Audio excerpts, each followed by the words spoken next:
Hi guys, so my name is Caitlin Hudson. My name's Phoebe Ngaye. My name is Martha Hobson. And we chose the topic of ethics of desperation in Voyager. So the first episode that we're going to talk about is called The Void. And in The Void, the episode starts off with General Valen offers a trade of knowledge about the Void for weapons from Voyager. Janeway obviously says no, because she would not compromise her morals or the Federation rules for galaxy gain. When the option came available for Janeway to steal food and supplies from Valen's ship, she only took what was originally belonged to them, so she didn't steal any additional food or weapons, because, again, she didn't want to compromise her morals or to get a leg up in a difficult situation. In the scene where Chakotay and Tuvok propose that maybe Voyager should be more, quote, opportunistic in order to survive in the void, Janeway looks to the Federation Charter and once again says that they can't compromise their morals in order to survive. They would rather die than cheat. The Federation, based on mutual cooperation, maybe they thought that maybe they could form an alliance with someone who plays by, quote, their rules. They thought that if they combined their technology, that maybe they would have a better chance of survival. Janeway, quote, says, "We may lose a little weight, but we won't lose who we are." So basically, Janeway says that they're not going to compromise their morals in a difficult situation just to get a leg up. She also says, quote, that maybe the best way to get help is to give it. So she adopts the notion that they're going to give their goods to another alien ship in order to hopefully get some gain in return. Later in the episode, General Basal kills the crew of another ship in order to obtain a Polaron modulator, which Voyager needed badly to escape the void. Janeway refuses it, saying that it goes against everything this alliance stands for, and it makes them accessories to murder. So if they were to accept this Polaron modulator, they would, in essence, be going along with the murder of another crew and ship. And you can compare this to Equinox, because the other ship that they received a distress call from actually did commit mass genocide to get a leg up, to get home sooner. And also, the issue is, I'm pretty sure they would have gotten home eventually. They just wanted to get home quicker, and they killed lives. They killed an alien life force, multiple alien life forces, to obtain their goal, which is exactly what Janeway did not want to do. And so she was met with this firsthand, and by someone who was a member of Starfleet. Right. And so it was a captain as well, so commanding officer. And so she kind of saw a foil to herself and what could happen. And I think that was she was very against the morals of the other captain. I find that I don't think we can really compare the two situations since they were so gravely different. But I do think in the case of the Void, I think Janeway was being a little bit naive, and that Tuvok was being very logical. Mm-hmm. And I think that logic was very much needed in the situation, that they actually needed the resources. They were in a new place where they needed to be opportunistic. They need to be biting. You mean Chakotay? Instead of Tuvok, it was Chakotay. Yeah, Chakotay. And it's like they needed to do that. And Janeway, even though the principles were important, the principle would not save them. But in the end of the episode, you could see that in the end it did kind of work out for her, that sticking to her principles kind of did gain her those allies that helped her get out. But in the same way, if that did not happened and they did not stick to their principles, could we really say that it was worth it to not have been opportunistic? And I just, Right. yeah. Yeah, I definitely think that Janeway was lucky. Yeah. Because, you know, sticking to your morals, that's great and all, but it won't always end up in your favor. So I definitely think that she was lucky. Yeah, I think just Janeway's character is very, I think she really relies on her morals there are many people who do that, but I think as a captain, or commanding officer,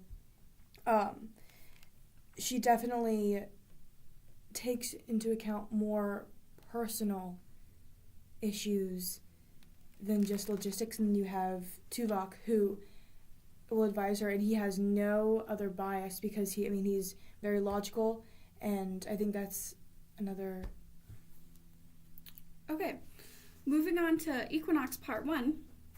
So the Equinox crew, they had nothing, they hadn't eaten in weeks, and when they discovered the remains of the life form they captured could be converted into an energy source for their propulsion systems, they decided that they had to capture more in order to get home. So they were compromising their morals in order to gain passage home. So the aliens attacked the Equinox in order to protect themselves. But I don't think it just wasn't passage. Wasn't it? They were going to get home. It was just quicker. Yeah. Yeah. That's what I was saying. Yeah. The aliens attacked the Equinox in order to protect themselves. The experiments were meticulous and brutal that Captain Ransom tried to defend his choices to Janeway, but said that he felt no remorse due to the nature and extent of the experiments. So basically what I'm saying is that Captain Ransom, his experiments were thought out, and so there was no remorse in that because his experiments were thought out and they knew that they would cause pain to this life form and that they would eventually cause death. So there is no saying, oh, I didn't mean to do that, because they were meticulous and thought out. He obviously meant to do that. And they even removed their doctor's capability of having morals, right, to obtain what they needed. And that essentially makes the EMH just as ruthless as the crew was. So in Equinox Part 2, Janeway compromises her morals when trying to get Mr. Lessing to tell her the tactical status of Captain Ransom's ship. She says that if he does not tell her, that she will drop the shields around that room so the aliens can get in. Mr. Lessing replies that it is murder, and Janeway justifies it by saying that it is poetic justice. It was a calculated risk, and I took it. Chakotay says it's not about rules and regulations, it's about right versus wrong, and you crossed a line, Janeway. Then she relieved Chakotay of duty. So in this, Janeway obviously, so going back to the reading that we had, which is titled The Enterprise of Military Ethics, Jean-Luc Picard as Starfleet's Conscience. Right. They talk about how Milgram, who is a psychologist, did a study where they placed a person in a room and they could control how much shock another person in another room would get. And so with an authority figure standing above them telling them to emit these shocks. And so basically they wanted to see how much shock the person was willing to put on another person and just to obey an order. And so basically most people, in order to obey what the officer was saying, gave lethal doses of shock to people. And in rare cases, a person would object and say, no, I'm not going to do that. And in this case, Chakotay was objecting to a sort of Milgram test. And Chakotay was saying, no, I'm not going to compromise my morals to provoke harm to another being. And even in the very end of the episode, Janeway said, you had every right to disobey me, you had every right to mutiny. And Chakotay was like, it crossed my mind. Right. And Janeway knew what she was Yeah, doing was wrong when she said, "You may have had a reason to stage your own mutiny of your own." And then Chakotay responded, like you said, "I thought about it, but it would have been crossing a line." Mm-hmm.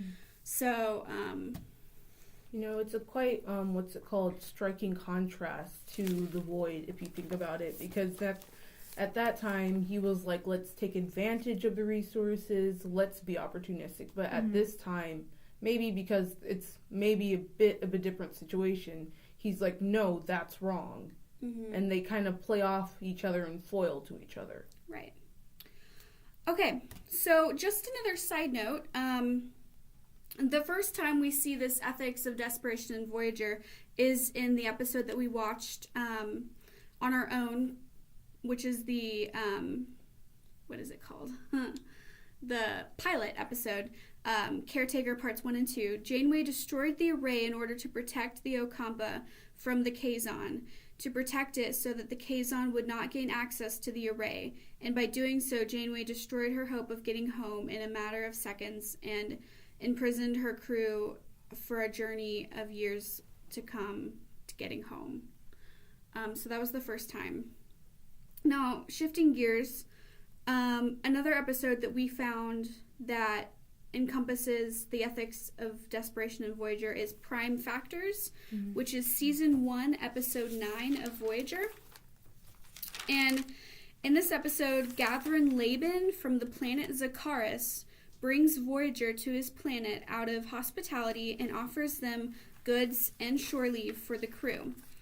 Henson Kim discovers that they have this spatial trajector technology that folds space, allowing travel up to 40 light years. When the captain asks Laban if they can modify the technology for Voyager, Laban says no, because they have their own canon of laws about sharing technology, much like the Prime Directive does. This is the first time that Voyager has been on the other side of the fence when it comes to the Prime Directive and refusing people technology. So later on in the episode, Sazka and Lieutenant Carey convince B'Elanna Torres to trade the library of literature that Voyager has on deck for the transporter technology, which is it's a behind the scenes trade. It's not like with the magistrate. It's, because the magistrate refused to give the technology, and so I think it was his right-hand man, actually, his second in command. Was it? I think I'm it not was sure. rather, he was just an underground guy who wanted to sell stories. Yeah, he did want to sell stories, but I don't know if he was the right-hand guy or not. But because I thought he did. He was with. He wasn't a right-hand man, though. He said that he wanted it before, like, the government or anybody else could get it. So it implied that he was kind of, like, doing it underneath, like, shifty. Yeah. So anyway, Tuvok makes the trade. So they try the Matrix, and they don't account for rising levels of anti-neutrinos, and discover that ultimately the technology is not even compatible with Starfleet technology. So then Sazka tries to erase the logs and cover up the fact that they traded for the technology, but B'Elanna Torres says that they have to own up and take blame for what they did. It has something to do, quote, it has something to do with being able to live with yourself. And that leads us later into a quote that Janeway says, where she says, "You can use logic to justify almost anything. That's its power and its flaw." And she says that when she's talking to Tuvok about his decision to trade for the technology. And I thought Tuvok. He doesn't speak that much, but when he does, it's always something very amazing. Because he really is he's the voice of reason. Because he has no other. He doesn't have like. Janeway was also tad infatuated with. Garth? Yes. Gathrin Laban. So that was kind of... Yeah. And she did realize... at the end that he really he wasn't just this hospitable person. They